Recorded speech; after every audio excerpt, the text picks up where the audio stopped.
যাদের দুটো পয়সা হয়ে গেছে অহংকারে পা মাটিতে পড়ে না। আমার ভুল হয়ে যেতেও পারে, ভুল হয়ে গেলে আল্লাহর রাস্তে ক্ষমা করে দেবেন। ঠিক বলছি অন্তত আমি না বললি রসুল তো বলতেছেন। হ্যাঁ না বলে না? এ ভাই সাহেব ঘুমিয়ে পড়েছ নাকি? হেলান দিলি ঘুম লাগবে ভাই সাহেব। হ্যাঁ, এ প্রবণতা পয়সাওয়ালাদের ভিতরে অনেক, যাদের যাদের রক্ত নেই, নিরক্ত, যাদের অর্থ নেই, হ্যাঁ ওরা এসব কথা কোথাতে পাবে যে আমি 5 লাখ টাকা দেই, আমি কথা বলবো না, তা তোর বাপ এসে কথা বলবে? আমার বাপ মসজিদের জমি দিয়ে গেছে, মাতব্বরি আমি করব না, তা তুই করবি? আছে না নেই? জোরে বলেন, क्या होगा ভাই? দান করে খোটা মারবা? রাসূল অন্য হাদিসে বলেছেন, আল্লাহর হাবিব বলেন যে কিছু মনে করবেন না, রাসূল বলতেছেন যে দান করে খোটা দেওয়া আর বমি করে বমি খাওয়া, বমি করে বমি খায় একটা প্রাণী, নাম কি বলেন দিন? জোর করে বলেন। যারা দান করে খোটা দেয় এরা কি? যত পারিস খোটা দে এবার। তবে রসুলের এই হাদিসটা জানো মাথায়? চলুন 3 নম্বরটা বলে ফেলি, এদিকে রাত দুটো ছুঁই ছুঁই। হাদিস শরীফ বিবরণ দিয়েছে, প্রিয় নবী আমার জানিয়েছেন, ও আমার সাহাবীরা মনে রাখো, আমি মুহাম্মাদুর রাসূলুল্লাহ সাল্লাল্লাহু আলাইহি ওয়াসাল্লাম বলছি, ওয়াল মুনাফিকু সিলাতাহু বিল হালিফিল কাযিবি আও কামা ক্বালা আলাইহিস সালাম। রাসূলুল্লাহ জানিয়েছেন মিথ্যা শপথ করে মাল বিক্রি করা। বলুন নাউজুবিল্লাহ, আর একটু জোর করে বলেন নাউজুবিল্লাহ। আল্লাহর কসম করে বলতেছে 1 নম্বর। কার কসম? আসলে মালের জাত 2 নম্বর। মালের জাত, নবী বলতেছে হাসরের ময়দানে তোর দিকে আল্লাহ দেখবে না, তোর সাথে আল্লাহ বাক্যালাপ করবে না, তোর দিকে আল্লাহ করুণার দৃষ্টি দেবে না, আল্লাহর রহমতের দৃষ্টি তোর নসিবে জুটবে না, আল্লাহর করুণার নজর তোর নসিবে জুটবে না। তুই এই মিথ্যা কথা বলে দুনিয়ায় কিছু পয়সা কামাই করতে পারবি? কি রাগ করছেন নাকি? হ্যাঁ, রাগ করলেন আমার বয়ে গেল। আমি রাসূলের হাদিস নিয়ে কোথায় যাব? যদি মুসলিম পাড়ায় এই হাদিস প্রচার না করতে পারি, তাহলে আমি রাসূলের এই হাদিস নিয়ে কোথায় যাব? সুতরাং শ্রোতায় রাগ করলো, ক্ষোভ করলো, দুঃখ করলো, অনেকে চায় হুজুর সুবহানাল্লাহ রদ করুক, শুধু আমরা সুবহানাল্লাহ সুবহানাল্লাহ সুবহানাল্লাহ। আমরা কি করছি? হুজুর এসব বলবে কেন? তুমি জানো না যে পৃথিবীর যে মানুষগুলো জাহান্নামের কিনারায় পৌঁছে গিয়েছিল, সেই মানুষগুলোকে জান্নাতের রাস্তা দেখাতে আল্লাহ কোরআন নাযিল করেছিলেন। তুমি ভুলে গেছো? হযরত মুহাম্মদ সাল্লাল্লাহু আলাইহি ওয়াসাল্লাম এসেছিলেন সেই মানুষগুলোকে জান্নাতের রাস্তা দেখাতে, যেই মানুষগুলো পাপ করে করে করে করে জাহান্নামের কিনারায় পৌঁছে গিয়েছিল, মুহাম্মদ সাল্লাল্লাহু আলাইহি ওয়াসাল্লাম বিশ্বের দরবারে এসে তাদের হাত ধরে জাহান্নামের রাস্তা থেকে ফিরিয়ে তাদেরকে আল্লাহর জান্নাতের পথের পথিক বানিয়েছেন।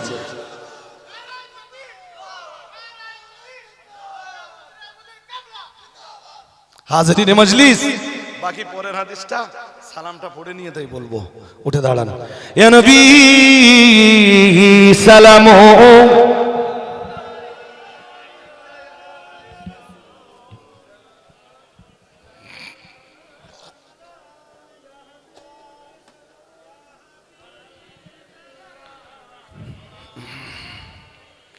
সবাই এগিয়ে এগিয়ে আসেন, সামনে যার যতটা জায়গা আছে এগিয়ে আসেন। আমার আজে আপনার দিওয়ানা, আপনি যে মোদের ঠিকানা, কবে যাব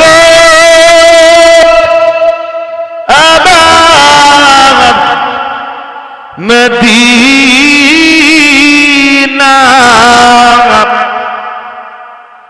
পাঠালাম সালামের নজরানা ইয়া নবী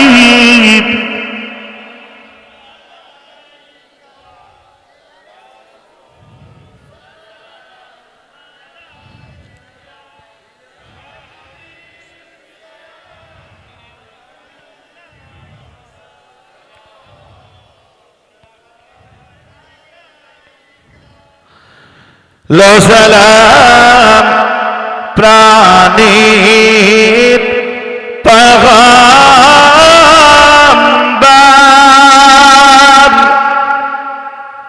আমাদের কদম ওলার। আমি অনেককে বলেছি আলে মা আসফালা মিনাল কাবাইন মিনাল ইজারে ফিন্নার। মুখের দিকে দেখছে, দেখে বলছে কি বলছে জানেন, আমাদের মতো ঠেলা লোক ওরা না। আমাদের দেশ যেমন কারো ভুল ধরে দিলি বলে আমি করতিস তা তোর কি, হ্যাঁ কিনা বলে না, এরকম বলার লোক আছে না নেই? না তোর কিছু অসুবিধা হচ্ছে তুই বলার কে? ওরা ওরম বলবে না, ওরা পরিষ্কার স্বীকার করে, বলবে এটা আমার অন্যায়। কি বলবে? হ্যাঁ আপনি হাদিস শোনালে বলবে হাদিসটা সহি, কিন্তু আমি আমল করতে অপারগ। বুঝতে পারেননি? ওদের এই নীতিটা ভালো ভাই, যে নীতিটা আমাদের খারাপ। তাহলে আমি মদ খাবো তো কি, হুজুরকে পয়সায় মদ খাই, হুজুরটা বলার কে? হয়ে গেল। হাদিস শরীফ বিবরণ দিয়েছে প্রিয় নবী মুহাম্মদুর রাসূলুল্লাহ সাল্লাল্লাহু আলাইহি ওয়াসাল্লাম। নবী আমার জানিয়ে দিয়েছেন হাশরের ময়দানে আমার আল্লাহ যাদের দিকে ভালোবাসার নজরে তাকাবেন না, যাদের দিকে ভালোবাসার নজরে দেখবেন না, যাদের সাথে বাক্যালাপ করবেন না, যাদের গুনাহ আল্লাহ মাফ করবেন না, সর্বোপরি যাদের জন্য জাহান্নামের কঠিন শাস্তির ব্যবস্থাপনা রয়েছে, ও বাবাজিরা ভাইরা, তারা তিন শ্রেণীতে বিভক্ত। রাসূলুল্লাহ এক নম্বরে জানিয়েছেন আল মুসবিল, যারা গাঁটের নিচে প্যান্ট পায়জামা লুঙ্গি জামা ঝুলিয়ে ঝুলিয়ে পরে। ও বাবাজিরা ভাইরা, ওদের পরিণতির ব্যাপারে আমি আরো একটা হাদিস আপনাকে শুনিয়েছি। চলুন দুই নম্বরে রাসূলুল্লাহ ওই হাদিসের ভিতরে জানিয়েছেন ওয়াল মান্নান, দয়ার নবী মুহাম্মদুর রাসূলুল্লাহ সাল্লাল্লাহু আলাইহি ওয়াসাল্লাম নবী আমার জানিয়ে দিয়েছেন দান করে যারা খোটা দেয়, রাসূলুল্লাহ জানিয়েছেন হাশরের ময়দানে আমার আল্লাহ এদের দিকে দেখবেন না, এদের সাথে কথা বলবেন না, এদের গুনাহ মাফ করবেন না, এদের জন্য জাহান্নামের কঠিন আযাব বরাদ্দ। ও বাবাজিরা ভাইরা, এই সমাজে এমন লোক তো এভেলেবেল পাওয়া যায়, খাইয়ে খাইয়ে পরে আবার খোটা দিয়ে বলে তোর গলায় আঙ্গুল দিলে আমার বাড়ির ভাত পাওয়া যায়। তুই আমার সাথে এমনটা করলি কি করে? তাহলে কেন? তাহলে আমি আমার কাছে যা খেয়েছিস ভুলে গেছিস? তোর পেট চটকালি আমার বাড়ির ভাত বেরোবে। এরম খোটা দেওয়া লোক আছে না নেই? হ্যাঁ, এই যে আমার দিকে তাকাও, মাদ্রাসায় কিছু দে বলে তুই তোর বাপ ক টাকা দেয় আর তুই ক টাকা দিস? আমি বছরে 5 লাখ টাকা দেই, আমি মাতব্বারি করবো না, তোর বাপ মাতব্বারি করবে। এরকম বলা লোক আমাদের দেশে আছে না নেই? আরে জোর করে বলেন। এবং আমি বলে দিচ্ছি, পয়সাহীন দুর্বল মানুষের তুলনায় পয়সাওয়ালা সবল লোকেদের ভিতরে এই চরিত্রের প্রবণতা অনেক বেশি। I am right? আরে জোর করে বলো না কেন? I am right? যাদের দুটো পয়সা হয়ে গেছে অহংকারে পা মাটিতে পড়ে না। আমার ভুল হয়ে যেতেও পারে, ভুল হয়ে গেলে আল্লাহর রাস্তায় ক্ষমা করে দেবেন। ঠিক বলছি? অন্তত আমি না বললি রসুল তো বলতেছেন। হ্যাঁ না বলে না? এ ভাই সাহেব ঘুমিয়ে পড়েছ নাকি? হেলান দিলি ঘুম লাগবে ভাই সাহেব। হ্যাঁ, এ প্রবণতা পয়সাওয়ালাদের ভিতরে অনেক। যাদের রক্ত নেই, নিরক্ত, যাদের অর্থ নেই, হ্যাঁ, ওরা এসব কথা কোথাতে পাবে যে আমি 5 লাখ টাকা দেই, আমি কথা বলবো না, তা তোর বাপ এসে কথা বলবে? আমার বাপ মসজিদের জমি দিয়ে গেছে, মাতব্বারি আমি করবো না, তা তুই করবি? আছে না নেই? জোরে বলেন। क्या होगा भाई? দান করে খোটা মারবা? রাসূল অন্য হাদিসে বলেছেন, আল্লাহর হাবিব বলেন যে কিছু মনে করবেন না, রাসূল বলতেছেন যে দান করে খোটা দেওয়া আর বমি করে বমি খাওয়া, বমি করে বমি খায় একটা প্রাণী, নাম কি বলেন দিন? জোর করে বলেন। যারা দান করে খোটা দেয় এরা কি? যত পারিস খোটা দে এবার। তবে রসুলের এই হাদিসটা জানো মাথায়? চলুন 3 নম্বরটা বলে ফেলি, এদিকে রাত দুটো ছুঁই ছুঁই। হাদিস শরীফ বিবরণ দিয়েছে, প্রিয় নবী আমার জানিয়েছেন, ও আমার সাহাবীরা মনে রাখো, আমি মুহাম্মাদুর রাসূলুল্লাহ সাল্লাল্লাহু আলাইহি ওয়াসাল্লাম বলছি, ওয়াল মুনাফিকু সিলাতাহু বিল হালিফিল কাযিবি আও কামা ক্বালা আলাইহিস সালাম। রাসূলুল্লাহ জানিয়েছেন মিথ্যা শপথ করে মাল বিক্রি করা। বলুন নাউজুবিল্লাহ, আর একটু জোর করে বলেন নাউজুবিল্লাহ। আল্লাহর কসম করে বলতেছে 1 নম্বর। কার কসম? আসলে মালের জাত 2 নম্বর। মালের জাত নবী বলতেছে হাসরের ময়দানে তোর দিকে আল্লাহ দেখবে না, তোর সাথে আল্লাহ বাক্যালাপ করবে না, তোর দিকে আল্লাহ করুণার দৃষ্টি দেবে না, আল্লাহর রহমতের দৃষ্টি তোর নসিবে জুটবে না, আল্লাহর করুণার নজর তোর নসিবে জুটবে না। তুই এই মিথ্যা কথা বলে দুনিয়ায় কিছু পয়সা কামাই করতে পারবি? কি রাগ করছেন নাকি? রাগ করলেন আমার বয়ে গেল। আমি রাসূলের হাদিস নিয়ে কোথায় যাব? যদি মুসলিম পাড়ায় এই হাদিস প্রচার না করতে পারি, তাহলে আমি রাসূলের এই হাদিস নিয়ে কোথায় যাব? সুতরাং শ্রোতায় রাগ করলো, ক্ষোভ করলো, দুঃখ করলো, অনেকে চায় হুজুর সুবহানাল্লাহ রদ করুক, শুধু আমরা সুবহানাল্লাহ সুবহানাল্লাহ সুবহানাল্লাহ। আমরা কি করছি? হুজুর এসব বলবে কেন?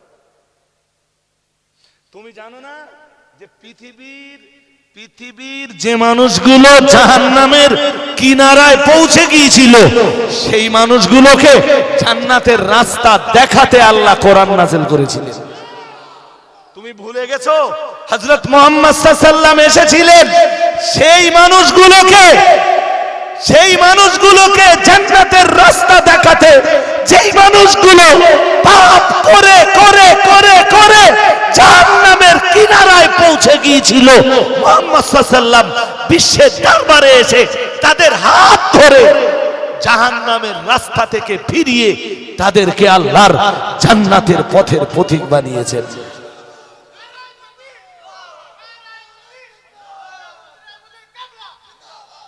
হাজরিনে মজলিস, বাকি পরের হাদিসটা সালামটা পড়ে নিয়ে তাই বলবো। উঠে দাঁড়ান। ইয়া নবী সালাম,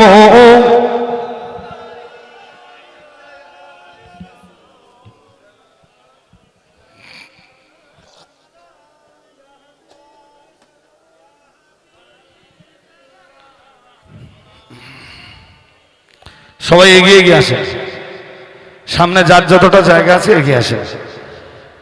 আমার আজে আপনার দিওয়ানা,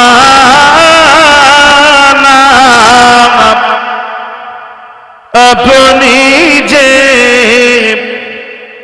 মোদের ঠিকানা, কবে যাব আবার মদিনা,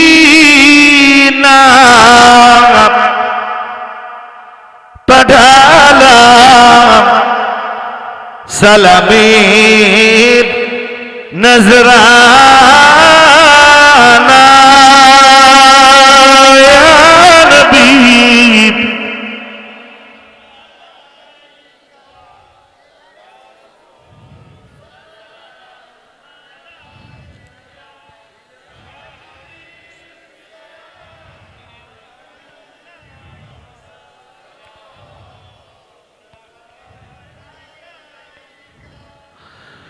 লো সালাম প্রাণীর পয়গম্বর,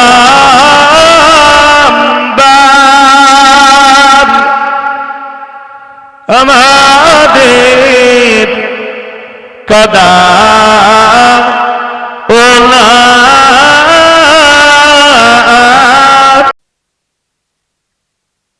যারা দাঁড়িয়ে আছেন ভাই বসা যায়? আমি বসবার জায়গা করে দিচ্ছি পিছনের দিকে আপনাদের। যে জায়গাগুলো গ্যাপ আছে ভাই একটু সামনের দিকে এগিয়ে আসবেন আপনারা, যদি কিছু মনে না করেন। আর যদি দাঁড়িয়ে থাকা ভাইরা চলে যান যে হুজুর ডাকতেছে আমরা আর থাকবো না, দুই একজন আবার আছে একটু রাগের ভাগ শরীরে বেশি, দাঁড়িয়ে দাঁড়িয়ে শুনছিলাম হুজুর ডাকবে কেন। কিছু যদি মনে না করেন, যদি বসেন দাঁড়িয়ে থাকার চাইতে এমনি দাঁড়িয়ে থাকা, যেটা রাস্তায় দাঁড়িয়ে আছেন এটা পরিষ্কার নিষেধ হাদিসে। নবীজি বলেছেন ইয়াকুম ওয়াল জুলুস বিতুরুকাত। এটা রাসূলুল্লাহ সাহাবীদের ঠিক এই ভাষায় বলতেন, বলতেন ও সাহাবীরা রাস্তার উপরে দাঁড়ানো থেকে বিরত থাকো। আপনি সুন্দর মজলিসটা এসে যদি রাসূলের একটা হাদিস পালন করতে পারেন আপনার জীবনে ভালো হলো। তো রাসূলের একটা হাদিস পালন করতে পারাটা এটা তো সৌভাগ্যের ব্যাপার। আপনি সুযোগটা কেন নেবেন না? কেন এই সুযোগটা হারাবেন? কেন রাস্তায় দাঁড়িয়ে দাঁড়িয়ে কথা শুনবেন? আমি বলছি দাঁড়িয়ে কথা না শুনে প্লিজ একটু বসুন। এই ছোট ভাই, আমার এই বাংলা কথা কি বোঝা যায় না? বাংলা কথা বোঝো না ভাই? এই মাঝখানটা একটু গ্যাপ হয়ে যাচ্ছে না, যদি গ্যাপটা ভরে বসেন আমি খুব মানসিক তৃপ্তি পাবো একটু। কেউ যদি কিছু মনে না করেন, আর যদি ভাবেন যে হুজুর কষ্ট দিচ্ছেন আপনি, তাহলে আপনাকে আসতে হবে না। তবে ইসলাম আমাদের যে সিস্টেম শেখায় সেটা হলো গ্যাপ পূর্ণ করো, গ্যাপ পূর্ণ। ফেরেশতারা তো ওইভাবেই দাঁড়ায়। ফেরেশতারা তাদের রবের মানে রবের নিকটে কিভাবে কাতার দেয়? হাদিস শরীফে এসেছে, নবীজি বলেছেন সাহাবীদেরকে, ও সাহাবীরা তোমরা সেইভাবে কাতার দাও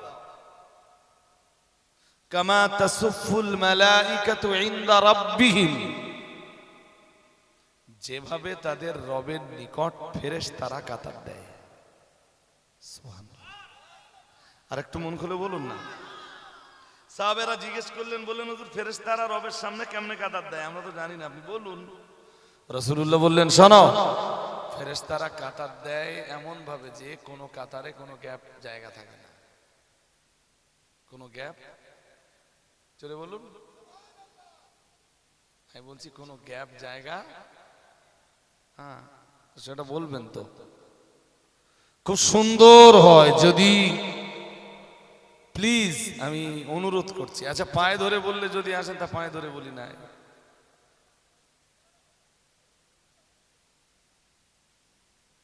এই যে জায়গাটা, ওই জায়গাটা শয়তান বসবে জানেন? আর শয়তানের কাজ হলো, শয়তান কি নামাজের কাতারে মাঝখানে ঢোকে কেন? হ্যাঁ, সুতরাং কোন মজলিসে কোনো গ্যাপ জায়গা রাখতে নেই। চলুন আমি যে কথাটা বলছিলাম ওইটা একটু শেষ করে নিই, তারপরে যে আয়াত পড়ে ওয়াজ শুরু করেছিলাম দেখা যাক ওই আয়াত পড়ে কত যেতে পারি।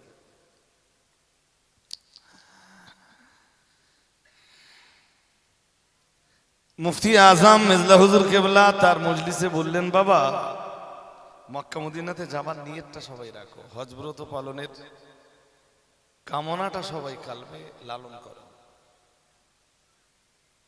একজন গরিব মানুষ তিনি বললেন, হুজুর ইচ্ছা তো আছে বাট উপায় কই?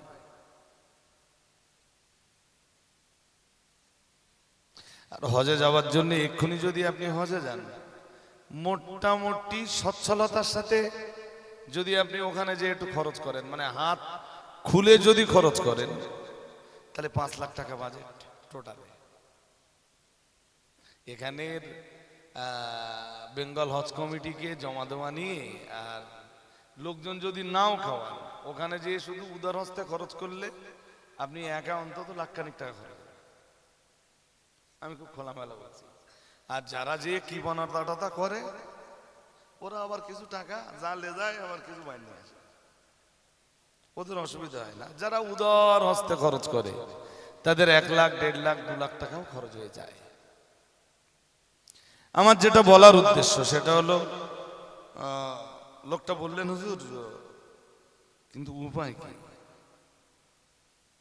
মুফতি আজম মেজলা হুজুর কেবলা রহমাতুল্লাহ আলাইহি বলেছিলেন, বাবা উপায় আর কি, উপায় আল্লাহ একটা বার করে দেবেন। তোমার যখন আল্লাহ হজ কবুল করবেন, আল্লাহ তখন তোমার দুটো ডানা দেবেন। ঠিক কথাটা এরকমই বলেছিলেন বাবা আল্লাহ তোমায় দুটো ডানা দেবেন, সেই ডানা মেলে উড়ে উড়ে তুমি মক্কা মদিনায় চলে যাও। কি বুঝলেন? লোকটা গরিব মানুষ বলো, হুজুর বলেছেন যে আল্লাহ তোমার দুটো ডানা দেবেন, মেলে মেলে তুমি মক্কা মদিনায় চলে যাও। মেজলা হুজুর কেবলার দরবার থেকে বেরিয়ে রাস্তার মুখ পর্যন্ত এসেছেন, একটা গাড়ি ঢুকেছে, গাড়ি থেকে বেশ কয়েকজন লোক নামলো। নেমেই একটা লোক এই লোকটাকে, এতক্ষণ ধরে মেজলা হুজুর কেবলার সঙ্গে যার কথা হচ্ছিল, এই লোকটাকে বুকে জড়িয়ে ধরেছে, ধরে বলছেন আব্বার উপরে হজ ছিল। সালাম কালাম করে আব্বার উপরে হজ ছিল, তো আব্বা ইন্তেকাল করেছেন। ইচ্ছা ছিল এবছরই আব্বাকে হজে পাঠাবো, তা আব্বাজি ইন্তেকাল করেছেন, তো মনে করছে আব্বার বদলি হজটা কাউকে দিয়ে করাবো। তুই না আমার ছোটবেলার বন্ধু ছিলি, তা আমি নিয়ত করেছি আব্বার বদলি হজটা তোকে দিয়ে করাবো।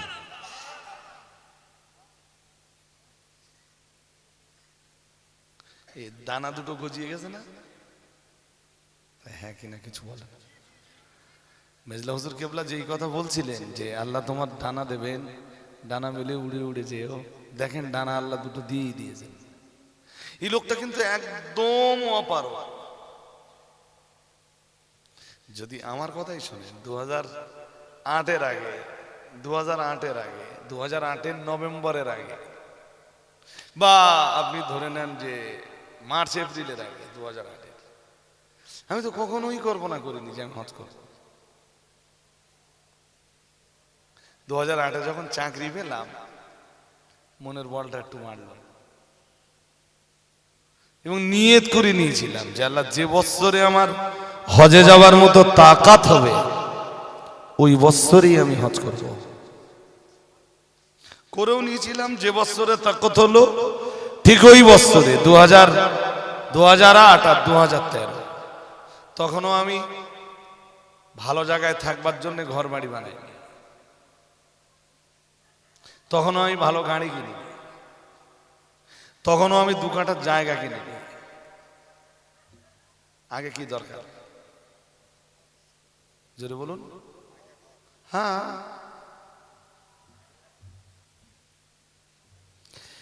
ইয়া আইয়ুহাল্লাযীনা আমানু হাল আদুল্লুকুম আলা তিজারাতিন তুনজিকুম মিন আযাবিন আলীম।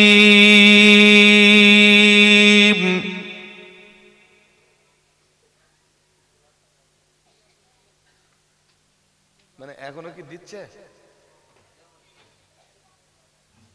ঢুকিয়ে দেবো, খুলতে পারছিস না? না, এটা হাজী সাহেবের কি সিদ্ধান্ত সে তো আমি জানি না। আর কি নেবে? ও, তো ওইটা আমি আবার হাত দিয়ে হুড়িয়ে দেবো। হ্যাঁ, দিয়ে একটা তলা হবে, বুঝেননি? অনেকে ভাবতেছেন যে তলার দিকে আমার নাম আছে, কে জানি কিছু কি হয়। পুরোটা হড়ানো হবে ফাইন করে, আপনাদের সামনেই হবে, সেটা দেখবেন। আর এই যে কুরআ সিস্টেম, এই যে পদ্ধতিতে এটা করা হচ্ছে, এটা হাদিস শরীফে আছে। রাসূলুল্লাহ যখন সফর করতেন, হ্যাঁ, এই পদ্ধতিতেই করতেন যে কোন স্ত্রীকে রাসূল সফর সঙ্গী বানাবেন। এতে নো প্রবলেম। অনেকে আমার জিজ্ঞেস করেছে মশলা, বলে হুজুর এটা কি জায়েজ হবে? তাহলে জায়েজ না জায়েজের মূল সূত্রই তো আপনারা জানেন। আপনারা যেগুলো জানেন ওগুলো উপর দিয়ে, আপনারা তো ভিতরে ঢোকেন না। যাক ছাড়েন, আমার এইসব নিয়ে আলোচনা না। অন্তত 2টো আয়াত যদি হাজী সাহেবের বাড়ি থেকে আপনাদের ব্রেনে আমি দিতে পারি, তাহলে আমি সাকসেস বলে নিজেকে মনে করব। ইয়া আইয়ুহাল্লাযীনা আমানু হাল আদুল্লুকুম আলা তিজারাতিন তুনজিকুম মিন আযাবিন আলীম।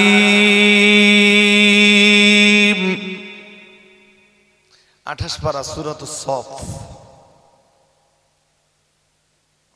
শুরুতেই আল্লাহ ঈমানওয়ালাদের ডাকতেছেন। এই কথাটা আপনাদের কখনো ভুলে গেলে হবে না যে ঈমানওয়ালাদেরকে আল্লাহ খুব ভালোবাসেন। সুবহানাল্লাহ। আর একটু মন খুলে বলুন, বিধিবিধান দেওয়ার আগে তো আল্লাহ সমগ্র মানব মণ্ডলীকে ডেকে দিতে পারতেন, দেননি। আল্লাহ অন্য কোন সম্প্রদায়কে ডাক দিয়ে তো আল্লাহ এই বিধানটা দিতে পারতেন, দেননি। আল্লাহ বলতে পারতেন ইয়া আইয়ুহাল্লাযীনা হাদু, হে ওই সকল মানুষেরা যারা ইহুদি আছে, জান্নাত যেতে চাও? যদি জান্নাত যেতে চাও তাহলে আমি কি কিছু গাইডলাইন দিচ্ছি, বলেননি। আল্লাহ তো খ্রিস্টানদের ডাক দিয়ে বলতে পারতেন হে খ্রিস্টানরা, হে পৃথিবীর নাসারারা, জান্নাতে যেতে চাও? যদি যেতে চাও আমি কিছু গাইডলাইন দিচ্ছি, বলেননি। আল্লাহ অবিশ্বাসীদেরকে ডাক দিয়ে বলতে পারতেন হে অবিশ্বাসীরা, জান্নাত পেতে চাও? তাহলে আমি কিছু গাইডলাইন দিচ্ছি, আমার গাইডলাইন মেনে নাও, বলেননি। ঈমানওয়ালাদেরকে আমার আল্লাহ খুব পছন্দ করেন। ঈমানওয়ালারা জাহান্নামে চলে যা, এইটা আমার আল্লাহর কাছে পছন্দনীয়। জাহান্নামে চলে যাক ঈমানওয়ালারা, এইটা আল্লাহর কাছে পছন্দনীয়। জোরে বলেন। আমরা সবাই ঈমানদার, সবাই একটু জোর করে বলেন না। কালকের মতো বলবেন, কালকে কথাবার্তা বলেছে আমার, বলে হুজুর কি করে বলবো? আরে এ কেসা কথাবার্তা, নিজের ঈমান আছে কিনা তুমি নিজেই বলতে পারবা না।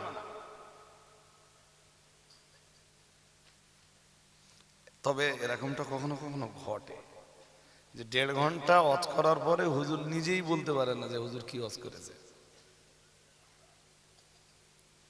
সারা জীবন ঈমানদার বলে দাবি করার পরে নিজেই বলতে পারে না নিজের ঈমান আছে। আপনাকে একদম কনফিডেন্ট হতে হবে এবং বলতে হবে বুক ঠুকে, বিশ্বের দরবারে দাঁড়িয়ে বলতে হবে আনা মুমিনুন হাক্কান।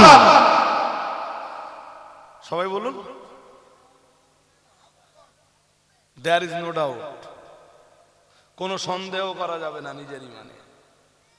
তাই তো সেই তো যদিও তবুও, কোন রকম যদিও তবুও করা যাবে না।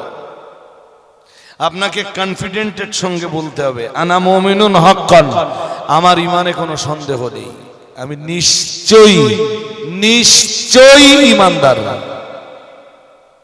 সুবহানাল্লাহ বলুন। আরেকটু মন খুলে বলেন। আল্লাহ পাকের কোরআন জানিয়েছে ইয়া আইয়ুহাল্লাযীনা আমানু, হে দুনিয়ার ঈমানওয়ালা মানুষের দল, হাল আদুল্লুকুম আলা তিজারাতিন তুনজিকুম মিন আযাবিন আলীম। মহান আল্লাহ জানিয়েছেন হে ঈমানওয়ালারা, আমি আল্লাহ পাক রব্বুল আলামিন তোমাদেরকে বলছি, হাল আদুল্লুকুম, আমি কি তোমাদেরকে বলবো, আলা তিজারাতিন, এমন একটা ব্যবসার কথা, এমন একটা বাণিজ্যের কথা, এমন একটা বিজনেসের কথা, যে বিজনেসটা করতে পারলে, যে ব্যবসাটা করতে পারলে, যে বাণিজ্যটা তোমরা করতে পারলে, তুনজিকুম মিন আযাবিন আলীম। হে দুনিয়ার ঈমানওয়ালা মানুষের দল, আমি তোমাদেরকে এমন একটা ব্যবসার কথা কি বলবো। আমরা জানো বললাম আল্লাহ আপনার বাতলে দেওয়া ব্যবসাটা আমরা আমাদের জীবনে করতে পারলে বিনিময়ে আমরা কি পাবো? আল্লাহ, মহান আল্লাহ বললেন তুনজিকুম মিন আযাবিন আলীম। মহান আল্লাহ বললেন, আমার বাতলে দেওয়া ব্যবসাটা যদি তোমরা করতে পারো, আমার বলে দেওয়া ব্যবসা, আমার বলে দেওয়া বাণিজ্যটা যদি করতে পারো, তুনজিকুম, তোমরা নাজাত পাবে, ওই ব্যবসাটাই তোমাদেরকে নাজাত দিবে, অথবা আল্লাহর পক্ষ থেকে তোমরা নাজাতের যোগ্য মানুষ হিসাবে গণ্য হবে। আমরা বললাম, কি থেকে আমরা নাজাত পাবো? আল্লাহ পাক রব্বুল আলামিন বললেন, মিন আযাবিন আলীম, জাহান্নামের যন্ত্রণাদায়ক শাস্তি থেকে তোমরা নাজাত পেয়ে যাবে। আর একটু মন খুলে বলেন, শুনুন, এখনো সবার মন স্থির হয়নি। ও ওমরা কান নসিবে আছে, ও হাজী সাহেবের জন্মের অনেক আগে থেকে আল্লাহর কলমে লেখা আছে যে হাজী সাহেব ব্যবস্থাপনায় থাকবে আর কান নসিবে হবে। জি, ও আল্লাহর কলমে লেখা আছে। রাসূল বলেছেন, জাফাল কালাম, কলমের কালি শুকিয়ে গেছে, নতুন করে লেখাও হবে না, আর যার নাম লেখা আছে কেটেও দেওয়া। শুনুন, আমি একটা কথা আপনাদের বলি, দাদা হুজুর কেবলা কখনো কখনো অজ করতে যেতেন, হুজুরকে নজরানা দেওয়া হতো না। শুনেছেন এ কথা কোনোদিন? হ্যাঁ, কোন ভালো হুজুর আছে এখন বলেন দিন, টাকা না দিলি ভালো মুখী মাটি যাবে? কিছু বলেন না তো। হ্যাঁ, 14 পুরুষ উদ্ধার করে ছেড়ে দেবে। হয়তো আপনারা খবর পাবেন না সব, বাট এটাও হতে পারে ওই কেউ কেউ বলছে যে কিয়ামতের দিন। কিন্তু বসিরহাট পীর সাহেব কেবলা, দাদা হুজুর কেবলা অজ নসিহতের বর্ণনা লিখতে লিখতে দাদা হুজুরের জীবনীতে লিখেছেন যে হুজুর কোন কোন মজলিসে যেতেন, অজ শেষ করতেন, হুজুরকে কোনো নজরানা দেওয়া হয়নি। হুজুর খুশি মনে, সানন্দে, আনন্দে ঘরে ফিরে আসতেন। খবরটা খুশি না তো আপনার? আরো মিলেমিশে সবাই মিলে বলেন, নারা তাকবীর, নারা তাকবীর। হুজুর পুরো আনন্দ সানন্দে ফিরে এসেছেন, ফিরে আসতেছেন। সঙ্গীরা আছে, হুজুরকে জিজ্ঞেস করেছেন, হুজুর নজরানা দেয়নি আজকে?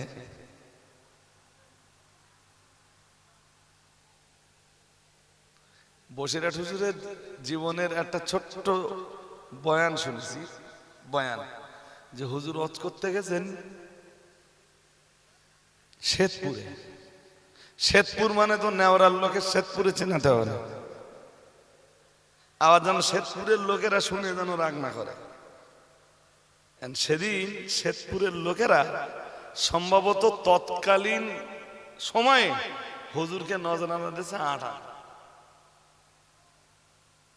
8 আনার তখন দাম ছিল। এখন আপনার বাচ্চাকে 1 টাকা দেবেন, বাচ্চা খুশি না। 10 টাকা দেবেন, তাও খুশি না। আমার বাড়ির বাচ্চারা আমার কাছে চাইলে 50 টাকা চায়, নইলে 100 টাকা চায়। আর ওই ভাইজি ভাইপো যেগুলো আছে, ওরা ওই গাড়ি নিয়ে বেরোলি গাড়ির ধারে আসবে, বাবা টাকা দেন। কত? 100 টাকা। তা যদিও একদিন দিলে 10 দিন না দে শোধ করলেই, বুঝতে পারেননি? রোজ রোজ টাকা দিলে বাচ্চা কাচ্চা খারাপ হয়ে যাবে। তো হুজুরের নজরানা দিয়েছে 50 পয়সা। এই সঙ্গে হুজুর এই রাস্তা, এই তো পিপা থেকে বসিরহাট মৌলানা বাগ দরবার শরীফ আর কত দূর। তো হুজুর ফিরে আসতেছেন, তা মুরিদদের কেউ কেউ বুঝতে পেরেছে যে আজকে নজরানা 8 আনা। কত? 8 আনার দাম থাকলেও বসিরহাট হুজুরের মতো আলেমের জন্য ভক্তদের দৃষ্টিতে কম, বুঝতে পারেননি? ভক্তদের দৃষ্টিতে কি? আরে আমার দাউদ করে কেউ যদি 10 টাকা দেয়, আমার জীবনের প্রথম নজরানা কত জানেন? শুনবেন? 2 টাকা। কোথায় সে আপনাদের জেনে লাভ আছে? তারা আবার বলবেন হুজুরাঙ্গা নাম করে।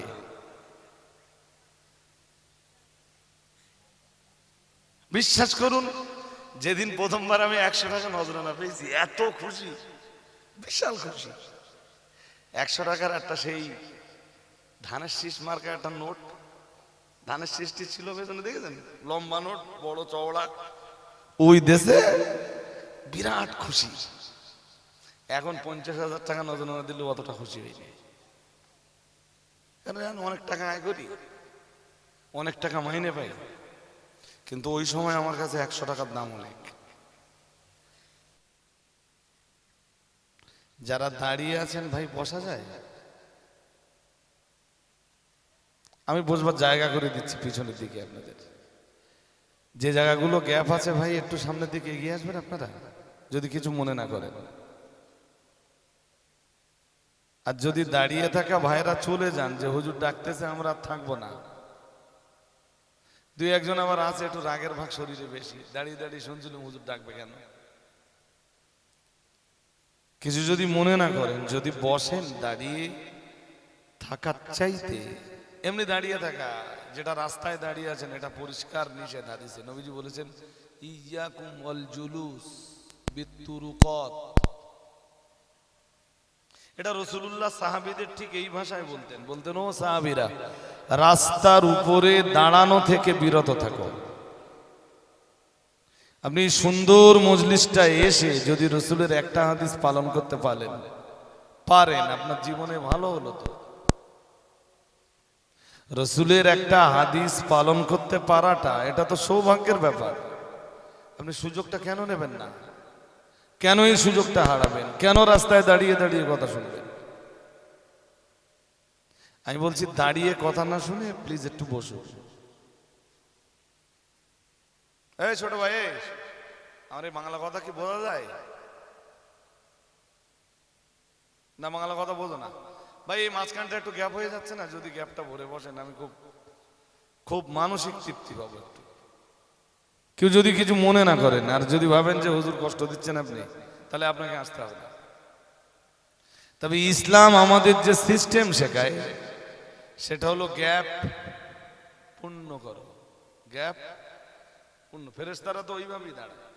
ফেরেশতারা তাদের রবের মানে রবের নিকটে কিভাবে কাতার দেয়, হাদিস শরীফে এসেছে, নবীজি বলেছেন সাহাবীদেরকে, ও সাহাবীরা, তোমরা সেইভাবে কাতার দাও কামা তাসুফুল মালাইকাতু ইনদা রাব্বিহিম, যেভাবে তাদের রবের নিকট ফেরেশতারা কাতার দেয়। সুবহানাল্লাহ। আর একটু মন খুলে বলুন না। সাহাবেরা জিজ্ঞেস করলেন, বললেন হুজুর, ফেরেশতারা রবের সামনে কেমনে কাতার দেয়? আমরা তো জানি না, আপনি বলুন। রাসূলুল্লাহ বললেন, শোনো, ফেরেশতারা কাতার দেয় এমন ভাবে যে কোনো কাতারে কোনো গ্যাপ জায়গা থাকে না, কোনো গ্যাপ। চলে বলুন। আমি বলছি কোনো গ্যাপ জায়গা, হ্যাঁ সেটা বলবেন তো। খুব সুন্দর হয় যদি, প্লিজ আমি অনুরোধ করছি। আচ্ছা, পায়ে ধরে বললে যদি আসেন, তা পায়ে ধরে বলি না।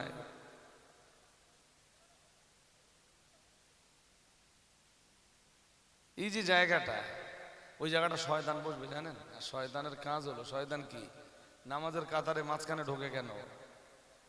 হ্যাঁ, সুতরাং কোনো মজলিসে কোনো গ্যাপ জায়গা রাখতে নেই। চলুন আমি যে কথাটা বলছিলাম ওইটা একটু শেষ করে নিই, তারপরে যে আয়াত পড়ে ওয়াজ শুরু করেছিলাম, দেখা যাক ওই আয়াত পড়ে কত যেতে পারি।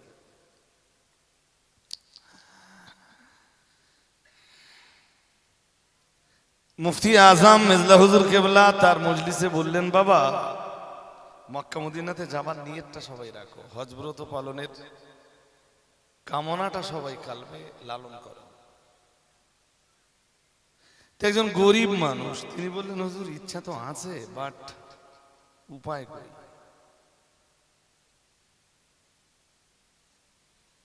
আর হজে যাওয়ার জন্য এক্ষুনি যদি আপনি হজে যান, মোটামুটি সচ্ছলতার সাথে যদি আপনি ওখানে যে একটু খরচ করেন, মানে হাত খুলে যদি খরচ করেন, তাহলে 5 লাখ টাকা বাজেট টোটালে।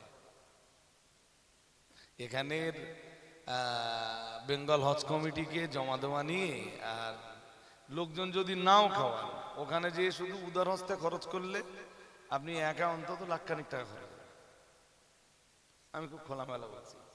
আর যারা যে কি বনাটা করে, ওরা আবার কিছু টাকা যা লে যায়, আবার কিছু বাইর নিয়ে আসে, ওদের অসুবিধা হয় না। যারা উদার হস্তে খরচ করে তাদের 1 লাখ, 1.5 লাখ, 2 লাখ টাকাও খরচ হয়ে যায়। আমার যেটা বলার উদ্দেশ্য সেটা হলো, লোকটা বললেন, হুজুর কিন্তু উপায় কি? মুফতি আজম মেজলা হুজুর কেবলা রহমাতুল্লাহ আলাইহি বলেছিলেন, বাবা উপায় আর কি, উপায় আল্লাহ একটা বার করে দেবেন। তোমার যখন আল্লাহ হজ কবুল করবেন, আল্লাহ তখন তোমার 2টো ডানা দেবেন। ঠিক কথাটা এরকমই বলেছিলেন বাবা, আল্লাহ তোমায় 2টো ডানা দেবেন, সেই ডানা মেলে উড়ে উড়ে তুমি মক্কা মদিনায় চলে যাও। কি বুঝলেন? লোকটা গরিব মানুষ বলো, হুজুর বলেছেন যে আল্লাহ তোমার 2টো ডানা দেবেন, মেলে মেলে তুমি মক্কা মদিনায় চলে যাও। মেজলা হুজুর কেবলার দরবার থেকে বেরিয়ে রাস্তার মুখ পর্যন্ত এসেছেন, একটা গাড়ি ঢুকেছে, গাড়ি থেকে বেশ কয়েকজন লোক নামল। নেমেই একটা লোক এই লোকটাকে, এতক্ষণ ধরে মেজলা হুজুর কেবলার সঙ্গে যার কথা হচ্ছিল, এই লোকটাকে বুকে জড়িয়ে ধরেছে, ধরে বলছেন আব্বার উপরে হজ ছিল। সালাম কালাম করে আব্বার উপরে হজ ছিল, তো আব্বা ইন্তেকাল করেছেন। ইচ্ছা ছিল এবছরই আব্বাকে হজে পাঠাবো, তা আব্বাজি ইন্তেকাল করেছেন, তো মনে করছে আব্বার বদলি হজটা কাউকে দিয়ে করাবো। তুই না আমার ছোটবেলার বন্ধু ছিলি, তা আমি নিয়ত করেছি আব্বার বদলি হজটা তোকে দিয়ে করাবো।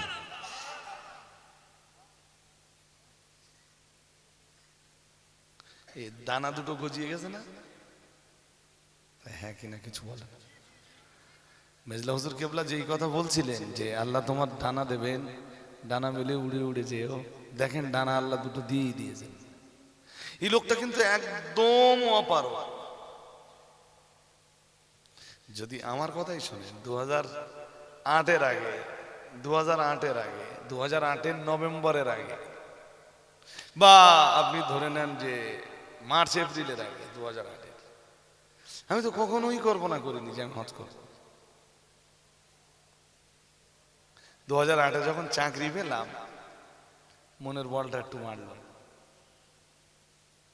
এবং নিয়ত করে নিয়েছিলাম যে আল্লাহ যে বছরে আমার হজে যাওয়ার মতো তাকাত হবে, ওই বছরেই আমি হজ করব।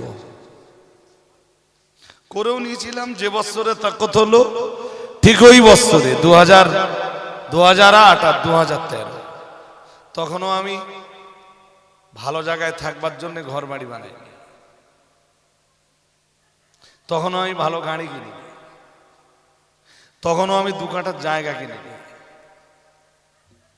আগে কি দরকার জোরে বলুন? হ্যাঁ,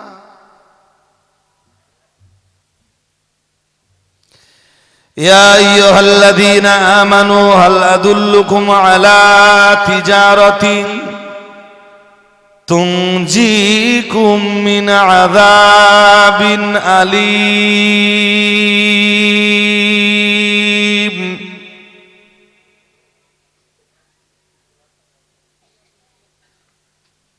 মানে এখনো কি দিচ্ছে? ঢুকিয়ে দেবো, খুলতে পারছিস না? না, এটা হাজী সাহেবের কি সিদ্ধান্ত সে তো আমি জানি না।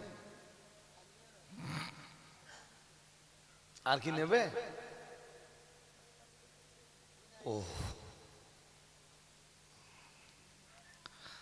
তো ওইটা আমি আবার হাত দিয়ে হুড়িয়ে দেবো, হ্যাঁ, দিয়ে একটা তলা হবে, বুঝেননি? অনেকে ভাবতেছেন যে তলার দিকে আমার নাম আছে, কে জানি কিছু কি হয়। পুরোটা হড়ানো হবে ফাইন করে, আপনাদের সামনেই হবে, সেটা দেখবেন। আর এই যে কুরআ সিস্টেম, এই যে পদ্ধতিতে এটা করা হচ্ছে, এটা হাদিস শরীফে আছে। রাসূলুল্লাহ যখন সফর করতেন, হ্যাঁ, এই পদ্ধতিতেই করতেন, যে কোন স্ত্রীকে রাসূল সফর সঙ্গী বানাবেন। এতে নো প্রবলেম। অনেকে আমার জিজ্ঞেস করেছে মশলা, বলে হুজুর এটা কি জায়েজ হবে? জায়েজ না জায়েজের মূল সূত্রই তো আপনারা জানেন। আপনারা যেগুলো জানেন ওগুলো উপর দিয়ে, আপনারা তো ভিতরে ঢোকেন না। যাক ছাড়েন, আমার এইসব নিয়ে আলোচনা না।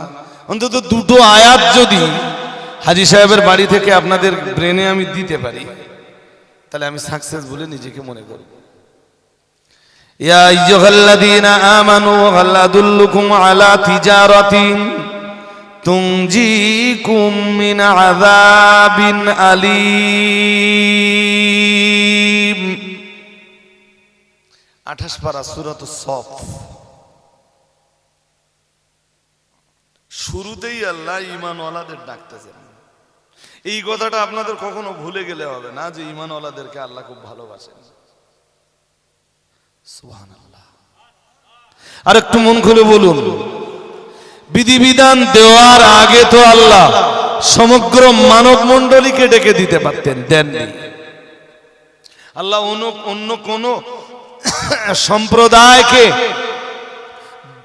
ডাক দিয়ে তো আল্লাহ এই বিধানটা দিতে পারতেন, দেননি। আল্লাহ বলতে পারতেন, ইয়া আইয়ুহাল্লাযীনা হাদু, হে ওই সকল মানুষেরা যারা ইহুদি আছে, জান্নাত যেতে চাও? যদি জান্নাত যেতে চাও তাহলে আমি কি কিছু গাইডলাইন দিচ্ছি, বলেননি। আল্লাহ তো খ্রিস্টানদের ডাক দিয়ে বলতে পারতেন, হে খ্রিস্টানরা, হে পৃথিবীর নাসারারা, জান্নাতে যেতে চাও? যদি যেতে চাও আমি কিছু গাইডলাইন দিচ্ছি, বলেননি। আল্লাহ অবিশ্বাসীদেরকে ডাক দিয়ে বলতে পারতেন, হে অবিশ্বাসীরা, জান্নাত পেতে চাও? তাহলে আমি কিছু গাইডলাইন দিচ্ছি, আমার গাইডলাইন মেনে নাও, বলেননি। ঈমানওয়ালাদেরকে আমার আল্লাহ খুব পছন্দ করেন। ঈমানওয়ালারা জাহান্নামে চলে যা, এইটা আমার আল্লাহর কাছে পছন্দনীয়। জাহান্নামে চলে যাক ঈমানওয়ালারা, এইটা আল্লাহর কাছে পছন্দনীয়। জোরে বলেন। আমরা সবাই ঈমানদার, সবাই একটু জোর করে বলেন না। কালকের মতো বলবেন, কালকে কথাবার্তা বলেছে আমার, বলে হুজুর কি করে বলবো?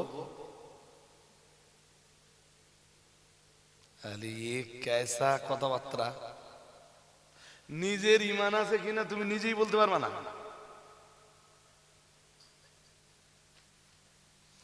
তবে এরকমটা কখনো কখনো ঘটে যে 1.5 ঘন্টা ওয়াজ করার পরে হুজুর নিজেই বলতে পারে না যে হুজুর কি ওয়াজ করেছে। সারা জীবন ঈমানদার বলে দাবি করার পরে নিজেই বলতে পারে না নিজের ঈমান আছে। আপনাকে একদম কনফিডেন্ট হতে হবে এবং বলতে হবে বুক ঠুকে, বিশ্বের দরবারে দাঁড়িয়ে বলতে হবে, আনা মুমিনুন হাক্কান। সবাই বলুন, দেয়ার ইজ নো ডাউট। কোনো সন্দেহ করা যাবে না নিজের ঈমানে। তাই তো, সেই তো, যদিও তবুও, কোন রকম যদিও তবুও করা যাবে না। আপনাকে কনফিডেন্টের সঙ্গে বলতে হবে, আনা মুমিনুন হাক্কান, আমার ঈমানে কোনো সন্দেহ নেই, আমি নিশ্চয়ই ঈমানদার। সুবহানাল্লাহ বলুন। আরেকটু মন খুলে বলেন। আল্লাহ পাকের কোরআন জানিয়েছে, ইয়া আইয়ুহাল্লাযীনা আমানু, হে দুনিয়ার ঈমানওয়ালা মানুষের দল, হাল আদুল্লুকুম আলা তিজারাতিন তুনজিকুম মিন আযাবিন আলীম।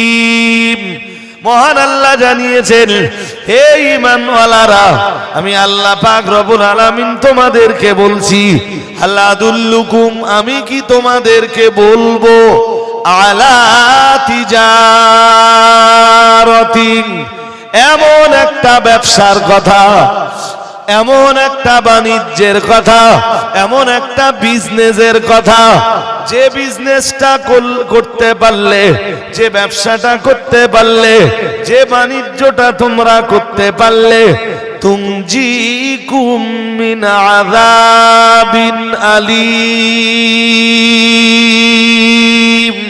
হে দুনিয়ার ঈমানওয়ালা মানুষের দল, আমি তোমাদেরকে এমন একটা ব্যবসার কথা কি বলবো।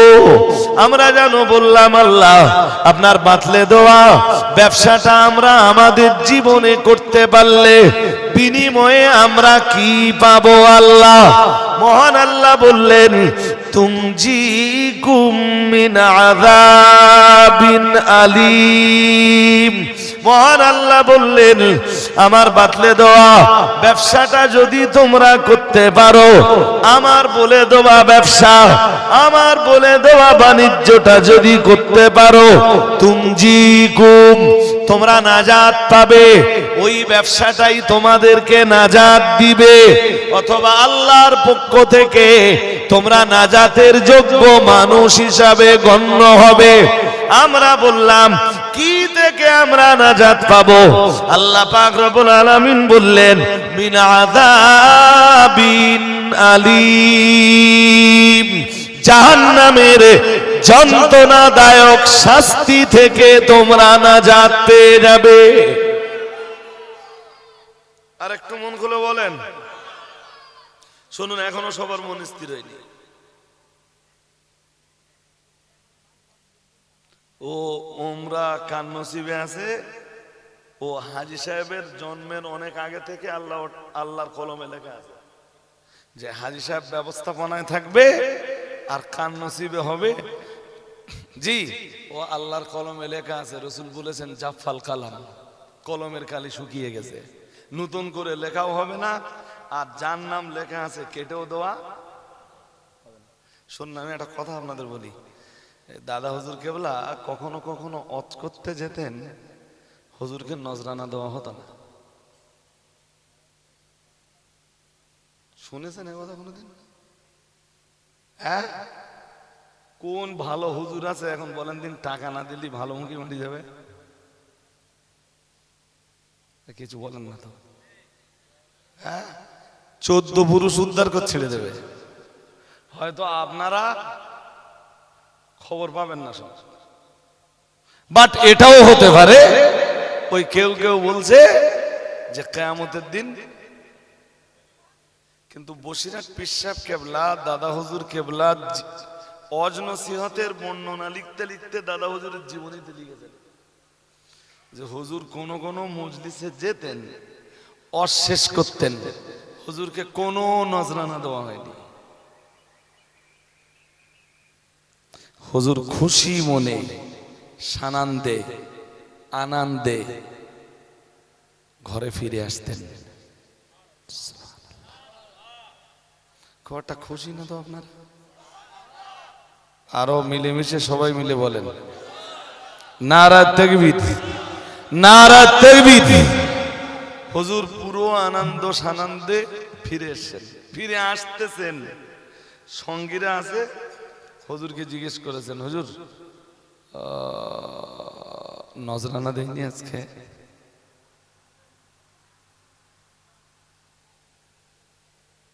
বসিরহাট হুজুরের জীবনের একটা ছোট্ট বয়ান শুনছি, বয়ান যে হুজুর ওয়াজ করতে গেছেন শ্বেতপুরে। শ্বেতপুর মানে তো নেওয়ার লোকের শ্বেতপুরে চেনাতে হবে না, আবার যেন শ্বেতপুরের লোকেরা শুনে যেন রাগ না করে। সেদিন শ্বেতপুরের লোকেরা সম্ভবত তৎকালীন সময়ে হুজুরকে নজরানা দিয়েছে 8 আনা। 8 আনা তখন দাম ছিল। এখন আপনার বাচ্চাকে 1 টাকা দেবেন, বাচ্চা খুশি না। 10 টাকা দেবেন, তাও খুশি না। আমার বাড়ির বাচ্চারা আমার কাছে চাইলে 50 টাকা চায়, নইলে 100 টাকা চায়। আর ওই ভাইজি ভাইপো যেগুলো আছে, ওরা ওই গাড়ি নিয়ে বেরোলি গাড়ির ধারে আসবে, বাবা টাকা দেন। কত? 100 টাকা। তা যদিও একদিন দিলে 10 দিন না দিয়ে শোধ করলেই, বুঝতে পারেননি? রোজ রোজ টাকা দিলে বাচ্চা কাচ্চা খারাপ হয়ে যাবে। তো হুজুরের নজরানা দিয়েছে 50 পয়সা। এই সঙ্গে হুজুর এই রাস্তা, এই তো পিপা থেকে বসিরহাট মৌলানা বাগ দরবার শরীফ, আর কত দূর। তো হুজুর ফিরে আসতেছেন, তা মুরিদদের কেউ কেউ বুঝতে পেরেছে যে আজকে নজরানা 8 আনা। কত? 8 আনার দাম থাকলেও বসিরহাট হুজুরের মতো আলেমের জন্য ভক্তদের দৃষ্টিতে কম। বুঝতে পারেননি? ভক্তদের দৃষ্টিতে কি? আরে আমার দাউদ করে কেউ যদি 10 টাকা দেয়, আমার জীবনের প্রথম নজরানা কত জানেন? শুনবেন? 2 টাকা। কোথায় সে আপনাদের জেনে লাভ আছে? তারা আবার বলবেন হুজুর আঙ্গা নাম করে।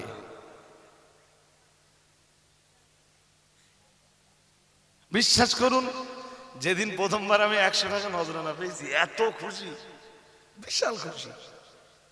100 টাকার একটা সেই ধানের শীষ মার্কা একটা নোট, ধানের শীষটি ছিল পেছনে, দেখেছেন? লম্বা নোট, বড় চওড়া, ওই দেশে বিরাট খুশি। এখন 50,000 টাকা নজরানা দিলে অতটা খুশি হয়নি। কারণ অনেক টাকা আয় করি, অনেক টাকা মাইনে পাই, কিন্তু ওই সময় আমার কাছে 100 টাকার দাম অনেক।